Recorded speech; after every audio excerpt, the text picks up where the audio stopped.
কেউ যদি আল্লাহর ভয়ে কাঁদে, তার চোখের পানি যদি মাটিতে ঝরে পড়ে, সেই ব্যক্তির বিচারের মাঠে জাহান্নাম ঘোষণা হবে না। এই কথা মুহাম্মদ সাল্লাল্লাহু আলাইহি সাল্লাম বলেন। ইবনে আব্বাস রাদিয়াল্লাহু তাআলা আনহু বলেন, রাসূল সাল্লাল্লাহু আলাইহি ওয়াসাল্লাম বলেছেন, আইনানে লা তামাসসুহুমান নার, দুই শ্রেণীর মানুষ জাহান্নামে যাবে না, দুই শ্রেণীর মানুষকে জাহান্নাম স্পর্শ করবে না। আইনুন বাকাত মিন খাশিয়াতিল্লাহ, এক শ্রেণীর মানুষ যে আল্লাহর ভয়ে কাঁদে। দুই, আইনুন হারাসাত বিসাবিলিল্লাহ, আরেক শ্রেণীর মানুষ যে আল্লাহ রাস্তায় পাহারা দেয়। যে আল্লাহ রাস্তায় পাহারা দেয় তাকে জাহান্নাম স্পর্শ করবে না।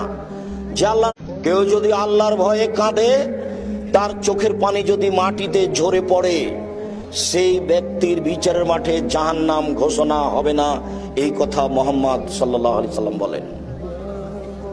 ইবনে আব্বাস রাদিয়াল্লাহু তাআলা আনহু বলেন, রাসূল সাল্লাল্লাহু আলাইহি ওয়াসাল্লাম বলেছেন, আইনানে লা তামাসসুহুমান নার, দুই শ্রেণীর মানুষ জাহান্নামে যাবে না, দুই শ্রেণীর মানুষকে জাহান্নাম স্পর্শ করবে না। আইনুন বাকাত মিন খাশিয়াতিল্লাহ, এক শ্রেণীর মানুষ যে আল্লাহর ভয়ে কাঁদে। দুই, আইনুন হারাসাত বিসাবিলিল্লাহ, আরেক শ্রেণীর মানুষ যে আল্লাহ রাস্তায় পাহারা দেয়। যে আল্লাহ রাস্তায় পাহারা দেয় তাকে জাহান্নাম স্পর্শ করবে না। যে আল্লাহ